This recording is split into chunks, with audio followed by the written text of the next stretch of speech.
นกลุ่มห้าซื้อกลุ่มเป็นซื้อกลุ่มในมาร์เก็ตน้องเอซื้อนางวอนพิธีบันกัดอยู่ห้องนึงเที่ยวน้องเองซื้อนางมั่นซอนมณีสังกัดอยู่ห้องนึงHTLน้องเองซื้อนางคำล่าจันทามณีสังกัดอยู่ห้องนึงHTLซึ่งในมื้อนี้พวกเราจะไปยังสถานที่ตลาดมือซึ่งตลาดมือคือตลาดมือจากบ้านจากจุดที่เราอยู่นั่นก็คือบ้านดอนไม้ไปยังตลาดมือแม่นจะใช้เวลาประมาณ20นาทีซึ่งการเดินทางของพวกเราจะไปด้วยรถจักรซึ่งเราสามารถไปได้หลายช่องทางเช่นขี่รถจักรรถใหญ่รถทิพย์ไป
ตลาดตั้งอยู่หรือตลาดนั่นเองเลยพวกเราสิค่ะ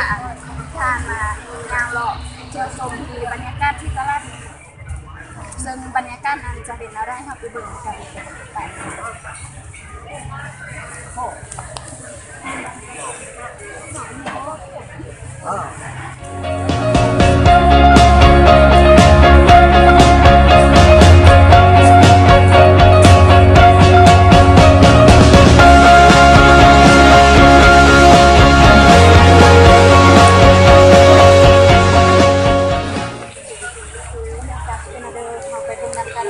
ตลาดมืดเขาเปิดตั้งแต่เวลา5 โมงเข้า3 โมง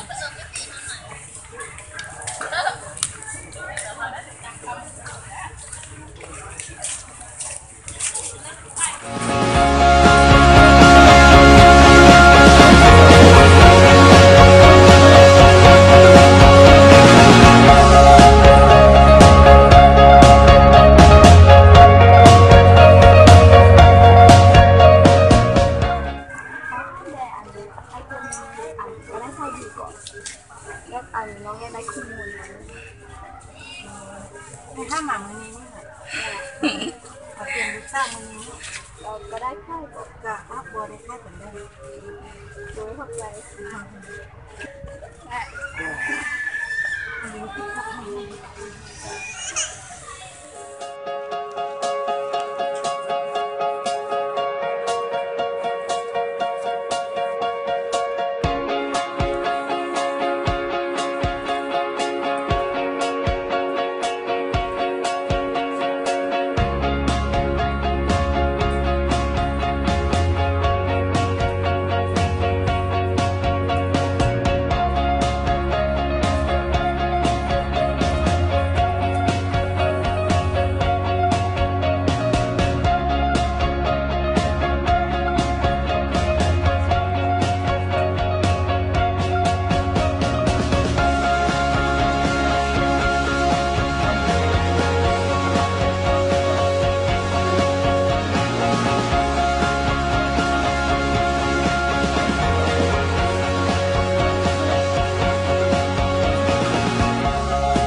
เที่ยวชมแล้วคือว่าเห็นแล้วคือว่าดีหลายและน่าสนใจหลาย สินค้าที่ตลาดมือจะมีหลากหลายรูปแบบที่สวยงามและโดดเด่นเช่นประเภทกระเป๋าเสื้อผ้าและเครื่องสำอางเครื่องวัตถุที่ก็แก่บุ้งทางการยังเราของพวกเราซึ่งบรรยากาศที่ตลาดมือคือว่าคือแหล่งดียังบอกเลยว่าถ้าใครรู้สึกว่าเบื่อไปใช้ชีวิต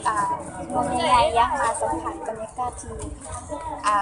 รวมสมบูรณ์แบบนี้เพิ่มมาได้ที่เลือกเขาบ้าง 'Cause after the after party, we're gonna stay till morning. Then when the time is up, we do it all again. Yeah, yeah, yeah, yeah, yeah, yeah, yeah, yeah, yeah. We want it all. We want it all. 'Cause after the after party, we're gonna stay till morning. Then when the time is up. คือว่านักท่องเที่ยวหลายพอสมควรมื้อนี้มีนักท่องเที่ยวบางกลุ่มกำลังจะเดินทางเข้ามาย่างหลอดที่ตลาดมือเป็นจำนวนล่องไล่บรรยากาศเริ่มคึกคืนมาแล้วท่านผู้ชมมาได้ที่ตลาดมืดร่วงพระบางบรรยากาศดี